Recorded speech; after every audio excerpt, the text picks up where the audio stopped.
Louisville, KY. In this moment, Roy Williams has nothing to say. Instead, the body language of the North Carolina men's basketball coach articulates everything his words don't have to. Williams is kneeling.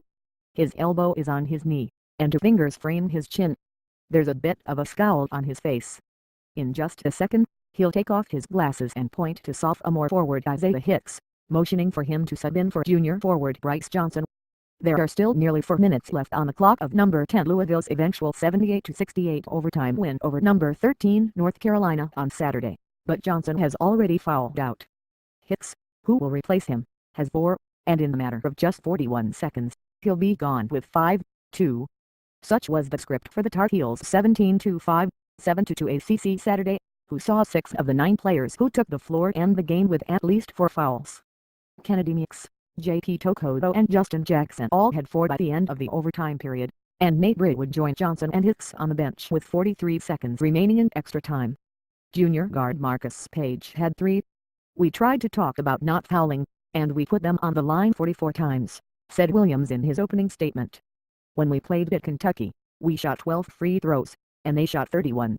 Today we shot 20 and Louisville shot 44. But it was UNC's own fault," Williams said, "nothing his players couldn't control. I'm not talking about the officials," he said. "We made the fouls and we should not have done that." The Tar Heels ended the game with 33 team fouls, tied for 4th most in school history and the most under Williams at North Carolina. The 44 free throw Louisville 18-3, 6-2 ACC shot were also the most the UNC team under Williams' command has ever allowed. The Cardinals, on the other hand, only committed 16 team fouls for 20 UNC free throws. After the game, in a UNC locker room that was eerily quiet other than the thud of Johnson's head hitting a locker, Meeks was asked if his team had to be more cautious as a result of all of the fouls. "You do," he said. "But at the same time, you can't take your foot off the pedal, and I felt like I did at least, which isn't good." Additionally, the fouls forced Williams to be more creative with his lineup.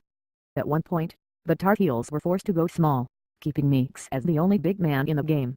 Later, at the beginning of overtime, Britt started instead of Johnson, who could only watch from the bench. Page wasn't hesitant to admit that the foul trouble affected the flow of the offense. But Williams refused to cite his players' overaggression as one of the reasons UNC lost. Instead he blamed himself, saying fellow Hall of Famer Rick Pitino outcoached him, and that the Cardinals simply wanted the ball more than the Tar Heels. "Foul trouble affected the rotation, but that's an excuse, too. Louisville beat North Carolina," he said. "Somebody kicked our tails and I'm not going to say anything trying to make excuses." Johnson, on the other hand, still felt like he was searching for answers in terms of how many times the 3 officials blew their whistles. "I don't know what to say to it. They called it," he said. "It's the end of the game now. Can't do nothing about it."